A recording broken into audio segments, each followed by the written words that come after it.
She was once a barefoot girl, peeking through a classroom window, the daughter of a madwoman, rejected by society, forgotten by the world. But today, she's no longer on the streets. She's back in school, this time in one of the best private schools in town, under the care of a powerful billionaire, while her mentally ill mother receives treatment in a top psychiatric hospital. But will her mother ever recover? Will Shola finish her education? Or will Chief Agu, like Auntie Linda before him, disappear just when she needs him most? Well, sit back, relax, and grab your popcorn. This story will leave you speechless.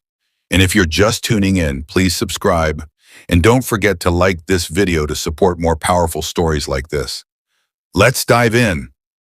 The air inside the courtroom was still, so still, it felt like time itself was holding its breath. Shola sat quietly between Chief Agu and Jessica, her palms sweaty, heart thumping in her chest like a wild drum. She wore a simple navy blue dress, freshly ironed by one of the housemaids. Her shoes, her very first pair of real leather flats, pinched her toes slightly, but she didn't mind. Today wasn't about comfort. It was about belonging. She glanced up at the towering walls, the rustle of papers, the cold faces of lawyers and reporters, the old fan rotating lazily overhead. Everything felt too big, too official. She was just a girl from the street, wasn't she? Shola Agu. Her name, spoken aloud by the judge. She flinched. Yes, sir, she whispered, barely audible. The judge was a tall man with gray sideburns and glasses that slid down the bridge of his nose every few seconds. But his eyes were kind, softer than she expected. Do you understand why we're here today? Shola swallowed. Yes, sir. Chief Agu wants to adopt me. And how do you feel about that? Her throat tightened. She looked at Chief Agu, who gave her a small nod, reassuring, steady, like the ground beneath her feet when the world shook. I feel like I'm finally home, she whispered. The judge leaned forward slightly. Are you sure you want this? You're not being forced? Shola turned to Jessica, whose eyes brimmed with silent excitement. Then she looked at the man who had once pulled her from the pit of poverty and placed her at the head of his table. No one forced me, she said louder now. I choose him. There was a murmur across the room. The judge smiled gently and turned the page before him. By the authority vested in this court in the state of Lagos, I hereby approve the petition of Chief Maxwell Agu to adopt the minor, Shola, into his legal and rightful custody. He raised the gavel. This court recognizes Shola Agu as the lawful daughter of Chief Agu from this day forward. Bang! The gavel struck wood, and something inside Shola shattered, something heavy, something old. The walls around her heart that had stood like prison gates since childhood finally crumbled. She wasn't nobody anymore. She was Shola Agu, daughter of a billionaire, daughter of love. Tears spilled down her cheeks before she could stop them. She gasped as Jessica wrapped her arms around her neck, sobbing into her shoulder. We're sisters now, Jessica cried. We've always been, Shola whispered. The media outside exploded with questions as the three stepped out of the courtroom. Cameras flashed. Reporters shoved microphones in their faces. Chief Agu, why adopt a street girl? Shola, how do you feel today? Jessica, what does this mean for your family? But none of them mattered, not now. Chief Agu placed a protective hand on Shola's shoulder and said only one thing. She is my daughter, and I'm proud of her. Later that evening, back at the mansion, the staff had prepared a small, welcome celebration. Balloons floated in the living room. The cook prepared fried rice and peppered chicken. Even the housekeeper, who once frowned at Shola's dusty feet, now smiled and handed her a wrapped gift. Jessica grabbed her by the hand and led her to the dining room where a white cake stood on the table. It read, Welcome home, Shola Agu. She stood there stunned. She'd never had a cake with her name on it. She'd never even had a real birthday. Now this? Jessica handed her a knife. Cut it. Let's celebrate your new life. Shola stared at the icing, her hands trembling. But just before she cut into it, she turned to Chief Agu. Her voice quivered. Why me, sir? There are so many children like me. Why did you choose me? Chief Agu didn't speak right away. He walked to her, knelt so their eyes were level, and replied, Because when I found you, you had nothing. But you gave my daughter everything. Joy, confidence, hope. And without even knowing it, you gave me something too. A second chance to be a father. Shola's lips trembled. I don't know how to be a daughter. I've never had a family. He smiled gently. Then we'll learn together. She nodded slowly, then sliced into the cake. That night, as the celebration faded and the mansion quieted down, Shola sat on the balcony outside her new bedroom, staring at the stars. Her heart felt full, but confused. How had a girl from the gutter ended up in a place like this? God, she whispered into the night, I don't deserve this. But thank you, I promise. I won't let you down. Somewhere down the hallway, Jessica was already snoring. Somewhere across town, her mother slept in a hospital bed, still calling stars by the wrong names. And somewhere deep within her soul, Shola felt something she had never known before. Peace. Real peace, because finally, at last, she was no longer alone. She was no longer forgotten. She was home. The stage was set, literally. Red carpet lined the floor of the Grand Lagos Civic Center. Banners hung proudly across the hall reading, National Spelling Bee Championship, the minds of tomorrow. News crews were everywhere. Flashbulbs burst. Parents murmured nervously in the crowd. Children whispered rehearsed words under their breath. But backstage in the far left corner, Shola sat quietly, legs crossed, eyes closed. Her lips moved without sound. She was spelling, not out loud, but in her mind. CONQUERREDEMPTIONINTLLIGIBLE. Words were her comfort zone now, each one a key unlocking the doors poverty had once sealed. Jessica nudged her gently. Nervous? Shola opened her eyes. No, just ready. Jessica smiled. Let's do this. For the mango tree. Shola grinned. For the mango tree. They were among the top 5 finalists in the country, each one a child genius from a top-tier private school. All of them wore freshly ironed uniforms and confident smirks, until they saw Shola and Jessica step forward. The announcer took the stage. Welcome, ladies and gentlemen. We are down to our final 3 contestants. Applause erupted. From Queen's Crest International, Miss Jessica Agu and Miss Shola Agu. The crowd murmured. Some whispered, that's the girl from the news. The one Chief Agu adopted. Wasn't she homeless? Shola heard them, but she didn't flinch. She looked out at the front row where Chief Agu sat in a gray caftan, calm and composed. His eyes met hers. He gave a slow, firm nod. She nodded back. The spelling rounds began. One by one, students were eliminated. Words twisted tongues. Nerves betrayed sharp minds. But Shola, she flowed like water, her voice steady, her memory flawless. Philanthropy, ecclesiastical, ubiquitous, correct, correct, correct.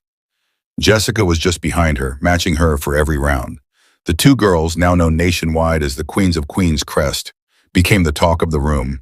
And then, well, it came down to just 2. Jessica, Shola, best friends, sisters, now rivals. The announcer cleared his throat. Miss Jessica Agu, please step forward. Jessica adjusted her collar and approached the microphone. Your word is chiaroscuro. Jessica blinked. Chiaroscuro. She took a breath. CHIAROSCUREO. The judge's eyebrows twitched. A buzzer rang.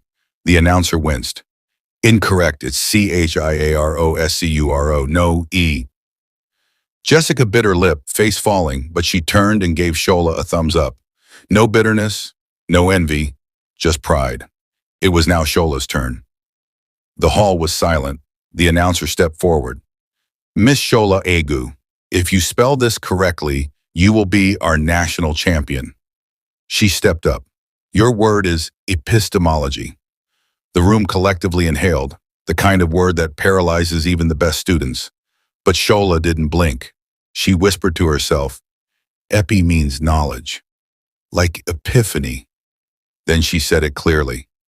EPISTMOLOGY. A heartbeat passed. Correct! The audience exploded. Chief Agu stood. Jessica clapped so hard her palms turned red. Shola stood frozen for a moment. She had done it. From writing in the dust with a stick to holding the national trophy in her hand, she was the youngest girl in Nigeria's history to win the spelling bee. News agencies flooded the stage. Shola Agu, from street to stardom. Chief Agu's adopted daughter spells her way to history. That night, Shola and Jessica were all over social media, but not everyone celebrated. An anonymous user uploaded an old photo of Shola, barefoot, dusty, sitting beside her mother in rags. Then came the tweets. "This is the champion? A gutter girl? Chief Agu is embarrassing his legacy. Keep your orphans off national TV. Pity adoption for PR." The comments stung. Jessica found Shola sitting alone on the balcony that night, scrolling through the hate. "Turn it off," Jessica whispered. Shola's eyes stayed fixed on the screen. "Why do they hate me for surviving?" "They hate what they can't understand," Jessica replied. "But you don't have to let their words stick." Shola looked up. "But what if they're right? What if I don't belong here?" Jessica walked forward and hugged her from behind. "Then none of us do." Chief Agu joined them moments later. He sat beside Shola, took her phone gently, and placed it face down. "Let me tell you something," he said. "When I was a young man building my first company, people called me a bush boy with no class. Now those same people beg me for partnerships." He turned to her. "They laughed when you wrote in the dirt. Now they're choking on your dust. You don't need to prove yourself anymore, Shola. You've already done the impossible." Shola blinked away tears. "It still hurts." "I know," he said softly, "but scars make us human. Let them talk. Their noise is just proof that you're rising." Jessica smiled. "Exactly. They're watching your feet because they're scared of your wings." Shola chuckled through her tears. Then she whispered, "Let's fly, hey." The letter came in a plain white envelope. No fanfare, no golden seal, no fireworks. Just a return address stamped in tiny print. Global Scholars Program, International Education Fund, Washington, D.C., USA. Shola almost threw it away. She had applied months ago after one of her teachers secretly submitted her name, attaching a glowing recommendation in her spelling bee footage. There had been over 18,000 applicants from around Africa. The odds were laughable. Still, she had dared to hope. She sat in her room, staring at the envelope for 10 full minutes before opening it. Jessica barged in without knocking. "Are you okay? The cook said you've been quiet since morning." "I think," Shola whispered, holding up the letter, "I just got into the most prestigious scholarship in the world." Jessica froze, then screamed. That evening, the Agu mansion turned into a celebration ground. Shola had not only been accepted into the Global Scholars Program, she had ranked first out of all African applicants.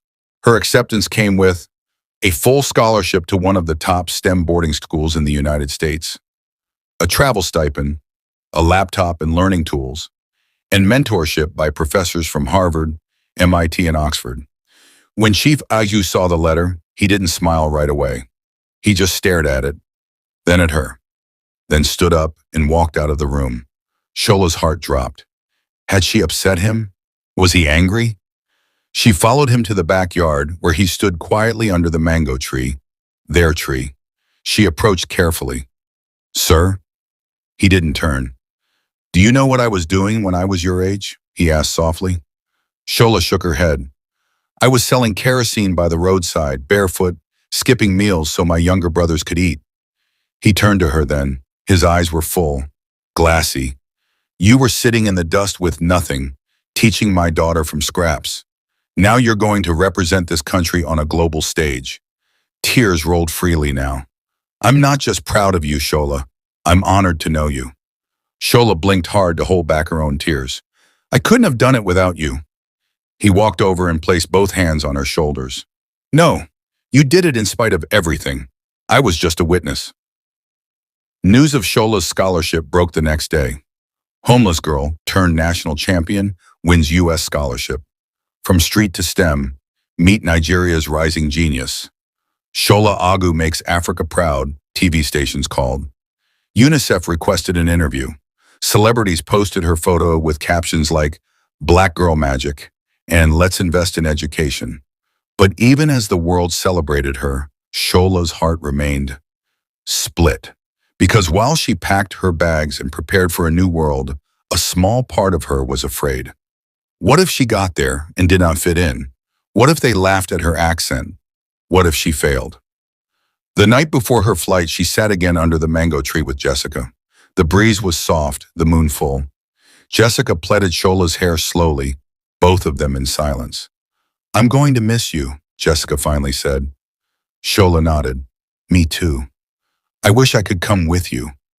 "You'll visit," Shola said quickly, "and I'll call every day." Jessica sighed. "Promise me something." "Anything. No matter how big your world gets, don't forget who you are." Shola smiled. "I'll never forget. I'm the daughter of a mad woman and the sister of the bravest girl." "I know." They both laughed through tears. The next morning, the convoy left for the airport.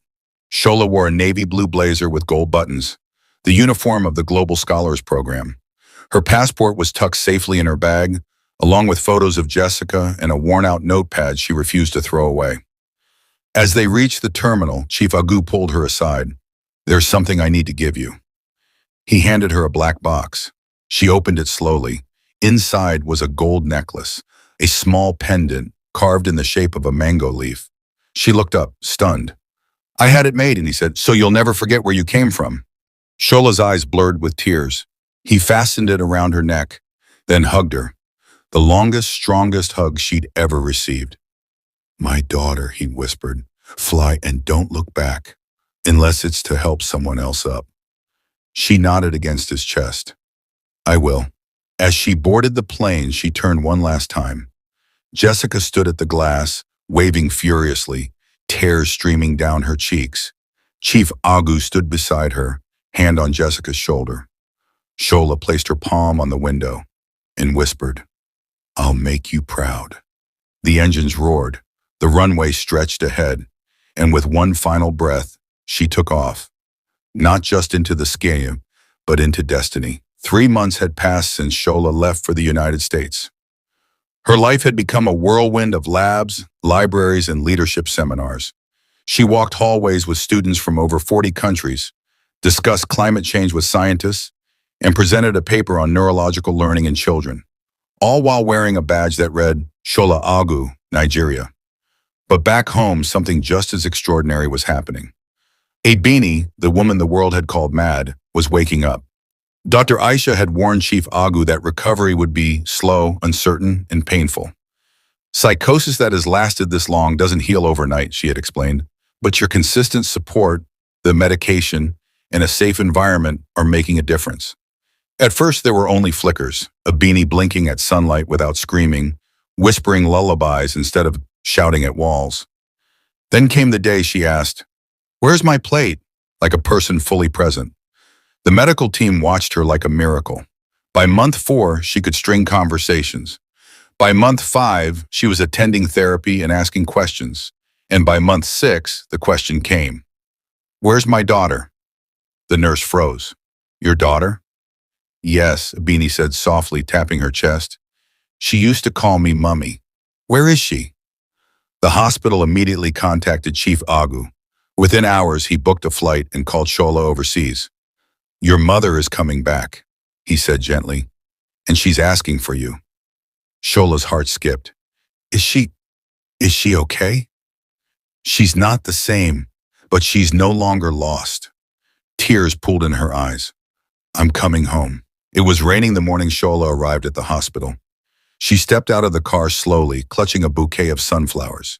Abini's favorite, or at least the flower she used to mumble about during lucid moments. Jessica joined her, holding an umbrella over both of them. "Ready?" she asked. Shola nodded, though her stomach felt like it was in knots. They walked through the hospital's psychiatric wing, greeted by nurses who all knew her story. "She looks so much like her mother," one whispered. They arrived at the visitation room. Abini sat on a bench, staring out of the window, dressed in a clean Ankara wrapper and sweater. Her hair was combed into neat braids, her skin glowing from months of care. Shola took a deep breath. then stepped inside. Mummy! Abini turned slowly.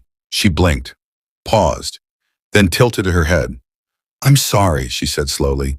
Do I know you? Shola's breath caught. It's me, Shola, your daughter. Abini squinted. My daughter died. They told me she fell into a gutter and the rain took her away. No, Mummy, I'm here. You used to sing me Yoruba lullabies. You called me princess.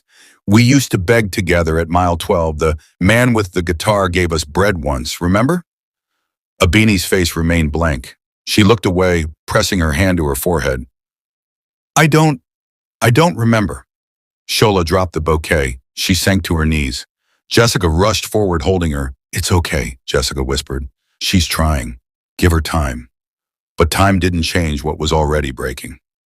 Over the next few days, Shola visited every morning. She brought her mother a new wrapper, some biscuits, an old songbook, and photos. Photos of her at Queen's Crest, at the spelling bee, even under the mango tree. But each time, Abini would smile politely, then say, You're very kind, dear, but I have no daughter. On the 6th day, Shola snapped. She stood up from her chair, voice cracking. Do you know what I went through? I bathed you with gutter water.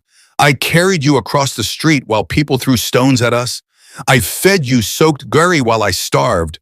I fought boys who laughed at you. And now you don't even remember me? Her mother stared blankly. Shola turned and ran out of the room. Jessica found her sitting under a mango tree planted outside the hospital garden, hugging her knees. She's gone, Shola whispered. She's alive, but she's not my mother. Jessica sat beside her. No, she's just healing. The mind heals like broken bones, not all at once, and sometimes not the way we expect. Shola wept into her arms. On her final day before returning to the U.S., she went to say goodbye. She found Abeni singing to a flower in a vase.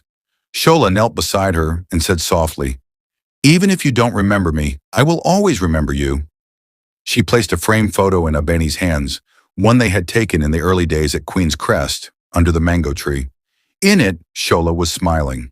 Abeni, though wild-eyed, was laughing. Abeni stared at the photo for a long time, then said, She looks like me. Shola smiled through her tears. She is you. Abeni turned to her and placed a hand on her cheek. You have a beautiful heart, my dear. Shola placed her hand over her mother's. You gave it to me. As she walked out of the hospital, Shola whispered a silent prayer. God, if she never remembers, it's okay. Just keep her safe. Keep her smiling. That night, Chief Agu hugged her. She may not remember your face, he said, but the love you gave her, it's still there, somewhere inside. And that love made you who you are. Shola nodded. Maybe. That's enough. It began with a knock on the mansion gate. Not a loud, impatient knock, but deliberate, calculated, quiet, yet filled with intention. The gatekeeper at the Agu residence, Musa, opened the small hatch to see a man in a faded brown suit, his face weathered by time and hard living. His eyes were sharp, cold, and too familiar. I'm here to see Chief Agu, the man said. Your name, sir? He held out a stained envelope. Give him this. He'll understand. Inside the envelope was a letter. Simple. No greetings. No title. I am the biological father of Shola. Her mother's name is Abeni. I abandoned her years ago, but I have come for my child. I am ready to take her back now. Signed, Oladipo Akambi. When Chief Agu read it, something inside him hardened. The hand that had carried Shola, fought for her, adopted her, now trembled, not out of fear, but fury. He took a deep breath, then called Shola. When she walked into the study, she saw a man sitting across from Chief Agu, tall, dark-skinned, with a crooked smile and eyes that scanned her like property. Shola paused at the door. Chief Agu stood. Shola, this is Mr. Oladipo. He claims to be your biological father.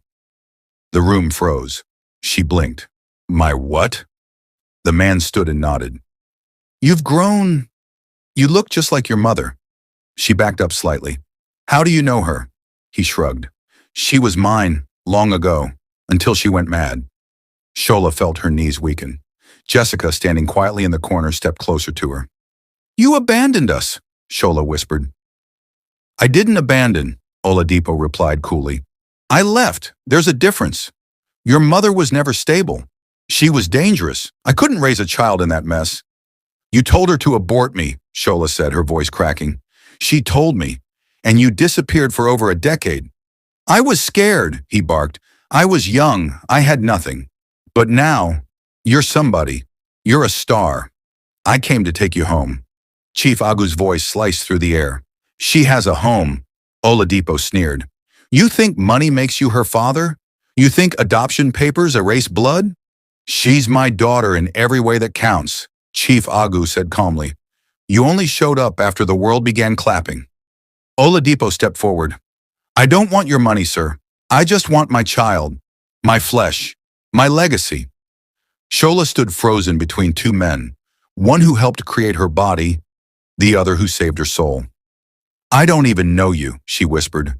You weren't there when I was sick, when I slept in gutters, when I begged for food, when I held my mother as she screamed in the middle of traffic. You weren't there. I didn't know you were alive, he shouted. Yet you knew to come when I made headlines, Shola replied.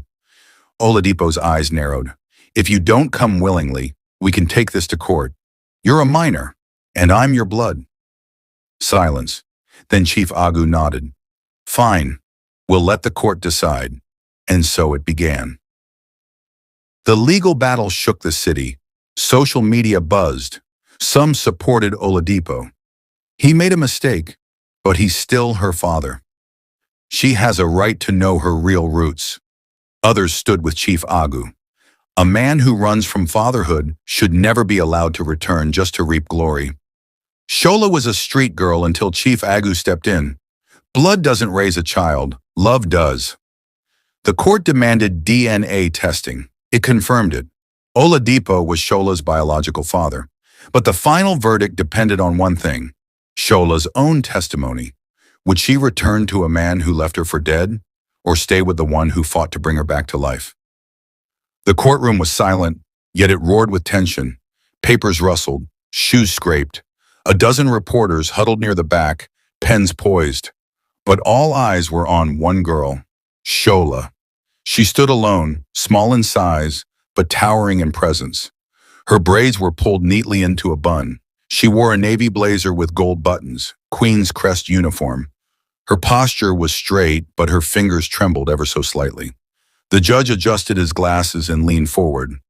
Miss Shola Agu, before this court gives its ruling, you have the right to be heard. Who do you choose to be your legal guardian going forward? For a moment, no one breathed. Shola took a step forward and looked at the two men seated at opposite sides of the courtroom. To the left sat Oladipo Akambi, her biological father. He wore a borrowed suit and had a legal team behind him, paid by a sponsor who smelled publicity. He looked uncomfortable in the role of father, but desperate for relevance. To the right sat Chief Maxwell Agu, dignified in a dark blue caftan, his eyes calm but unreadable. He hadn't said much throughout the trial, letting his love and his record speak louder than any testimony. Shola turned back to the judge. Her voice was soft at first. When I was born, one man gave me life, but then he left. She swallowed hard. My mother begged him to stay. He walked away. He never returned, never checked on us. Not once. Not when we slept in gutters. Not when we were starving. Not when people called us cursed. Her eyes filled, but she held her composure. I used to dream he'd come back and say sorry, that he'd kneel down and hug me and say, I was wrong. But he didn't. He only came back when I was on the news, when I won, when I was worth something. She turned to look directly at Oladipo. I forgive you, sir, but I don't owe you my future. The courtroom shifted. Whispers, stunned glances. Shola turned again to Chief Agu. But this man found me in rags, under a mango tree, teaching his daughter with a stick in the dirt. I didn't ask for help. I didn't even know how to ask. But he gave me more than help. She placed a hand on her heart. He gave me a name, a bed, a toothbrush, a chance, she smiled. He taught me what it means to be loved. And never once has he asked for anything in return. Tears now streamed down her cheeks. but her voice only grew stronger. So I choose him. I choose Chief Maxwell Agu, not because he's rich, not because he's famous, but because he saw me when the world walked past me. She turned back to the judge. I choose the man who gave me life by loving me, not just the one who helped me exist. Silence. Then a single clap. It came from the back of the room. Jessica, who had snuck into the gallery, her eyes wet with pride. More claps followed. The judge tapped his gavel gently. This court hereby rules in favor of continued custody under Chief Maxwell Agu. All biological claims are considered closed. This case is settled. Outside, the media swarmed. Microphones, cameras, flashes. Shola, what do you say to those who say blood is thicker than water? Did you reject your father for money? What happens to your real family now? Shola simply raised her chin and said, "Love is thicker than blood," and walked into Chief Agu's waiting arms. That evening back at the mansion, there was no party, no press conference, just peace, the kind of quiet that wraps around you like a warm blanket. Jessica, barefoot, sat cross-legged on the rug as Shola curled up beside her on the couch. "I was scared," Shola whispered. Jessica grinned. "You didn't look scared. You looked like a queen." Shola smiled, but her eyes turned distant. 10 years later, the once dusty courtyard of Queen's Crest International School now had a golden plaque near the front gate, in honor of Shola Agu, from street to scholar. Inside the grand event hall, lights shimmered from crystal chandeliers, soft music played from a string quartet, and guests in suits and gowns gathered in celebration. Cameras flashed as two women stepped onto the red carpet arm in arm. Dr. Shola Agu, now 22, radiant in a fitted green gown, her name embroidered in gold thread along the hem. And beside her, Barrister Jessica Agu, dressed in deep blue, the same color she wore the day they met under the mango tree. The two sisters, one student and teacher, now stood as equals. Icons, leaders, change makers. Shola had just completed her medical degree with distinction. But not just any medical degree.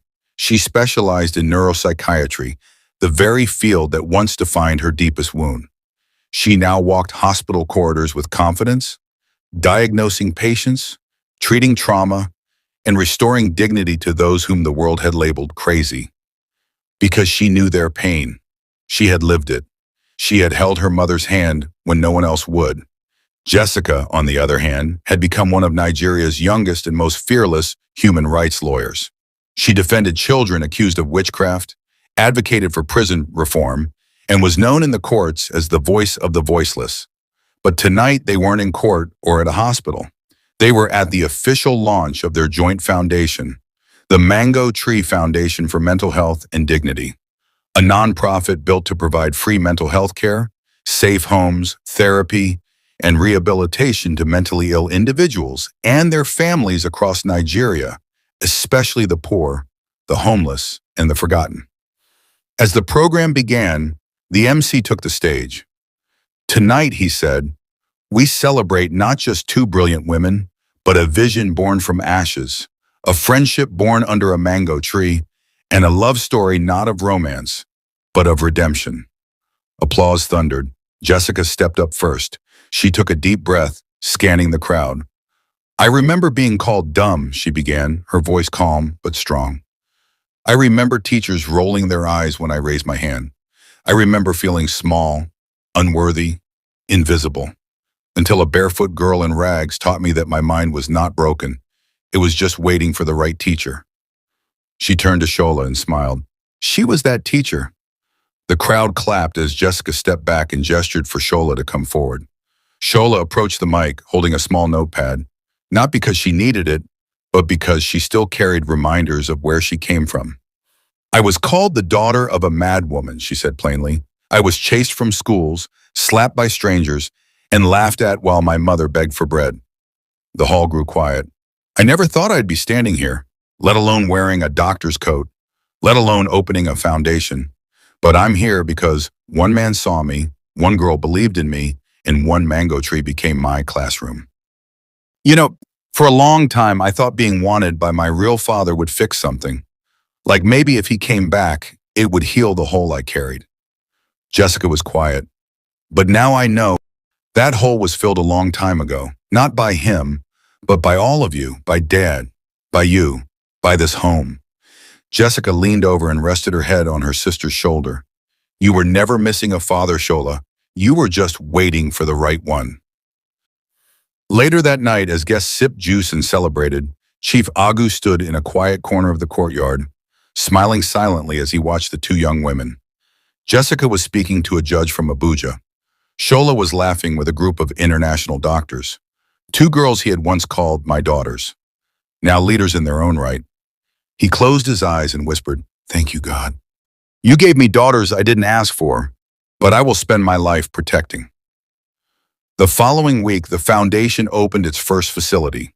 It was a bright, clean space in Lagos mainland, offering free therapy, medication, meals, and shelter to people suffering from schizophrenia, bipolar disorder, postpartum depression, and trauma.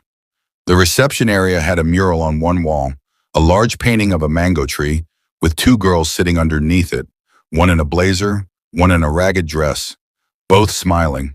Above them were words written in golden ink, "Wounds can teach what textbooks cannot. Dignity is a human right. No mind is too broken to heal." On the day of the ribbon cutting, a familiar face walked in. Abini, Shola's mother, now stable, living in a group home and helping teach art therapy to other patients. When she saw the mural, she paused. "That's beautiful," she whispered. "It looks like someone I used to know." Shola smiled from behind the desk. She didn't correct her. She didn't need to, because some memories live in the heart, even when the mind forgets. And so, the daughter of a madwoman became a healer of the mind, and the girl once called dumb became a defender of truth. Together, they built not just a foundation, but a future. The sun was beginning to set over Lagos, casting long golden shadows across the courtyard of the newly opened Mango Tree Foundation. Children played by the side garden. A woman in a lilac headscarf swept the front steps, humming softly. Inside the hall, soft gospel music played over the speakers as nurses handed out evening medication to the residents. But outside, under the real mango tree planted at the center of the compound, Shola sat alone, barefoot, peaceful, no security guards, no cameras, no media attention. Just her, a gentle breeze, and the quiet rustle of mango leaves overhead. She was no longer the girl who had hidden behind school windows. She was Dr. Shola Agu, one of the youngest neuropsychiatrists in the country.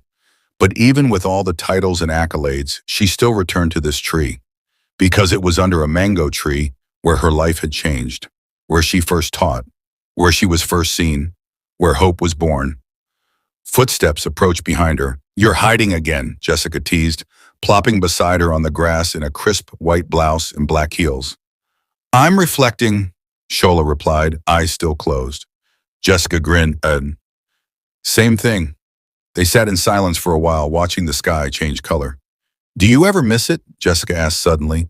"Miss what?" "The mango tree at Queen's Crest.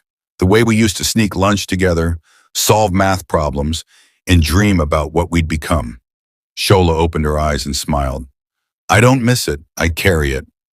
Jessica turned. "What do you mean?" Shola pointed to her chest. "It's here. Every time I speak to a patient who's forgotten their name. Every time I hug a mother who thinks her child is cursed. Every time I see a girl with a notepad under a bridge.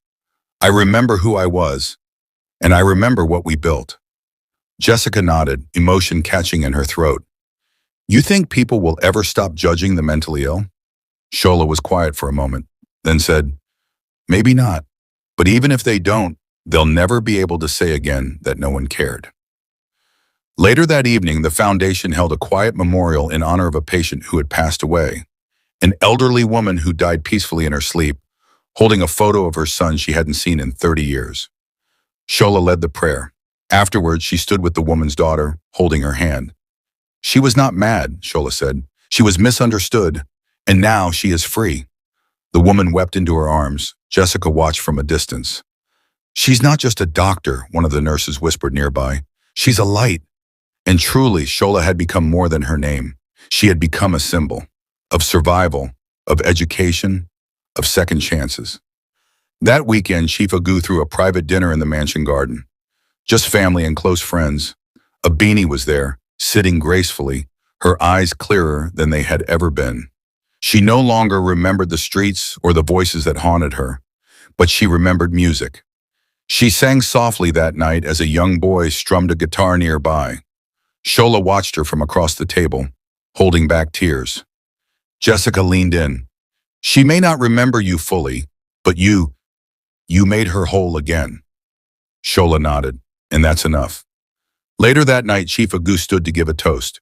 To daughters, he said, raising his glass. Daughters who remind us that family isn't who we create, it's who we fight for. He looked at both girls. You saved my life, each in your own way, and through you, many more will live. Shola stood next. She turned to him. I used to beg the stars to just see me, not to rescue me, not to make me rich, just see me, and then one day a man did. She raised her glass to the man who didn't just see a madwoman's child, but saw a daughter. The room went silent, then applause erupted. As the night wound down, Shola returned to her room, the same guest room that had become hers over a decade ago. She opened her drawer and pulled out her most prized possession, a small old notepad with frayed edges. Inside were faded scribbles, math problems written with charcoal, vowel sounds from the day she hid by the window, even Jessica's name written in shaky handwriting with a blunt pencil. She held it to her chest and whispered, I made it, Mama. The next morning, as the gates of the Mango Tree Foundation opened to welcome a new batch of patients and volunteers, Shola stood at the entrance beside Jessica. They wore matching shirts with the foundation's logo. Below the logo were the words, No one is too broken to be healed. Shola looked at the crowd, young people, elderly women, teachers, university students, journalists, all inspired by what two girls under a mango tree had started. She took a deep breath and stepped forward. Today, across Nigeria, the Mango Tree Foundation has opened 6 centers in 5 different states. Thousands have been treated, hundreds reunited with families, and dozens have gone on to become advocates themselves. But it all began with a homeless girl, a broken mother, a window, a friendship, and a mango tree. Shola's name is now listed among Nigeria's most influential young women. But if you ask her where it all started, she'll smile, point to her heart, and say, right there, in the dirt, with a pencil and a dream. Shola's story reminds us that no child is born worthless, and no condition makes someone unlovable. It proves that one act of kindness, one chance, one friendship, can spark a legacy that changes the world. Share your thoughts in the comments. What touched you most in this journey? Don't forget to like this video if it inspired you. Share with someone who needs hope today. And if you haven't already, please subscribe and turn on the notification bell so you don't miss our next powerful story. Thank you so much for watching. And remember, there is always hope, even under a mango tree.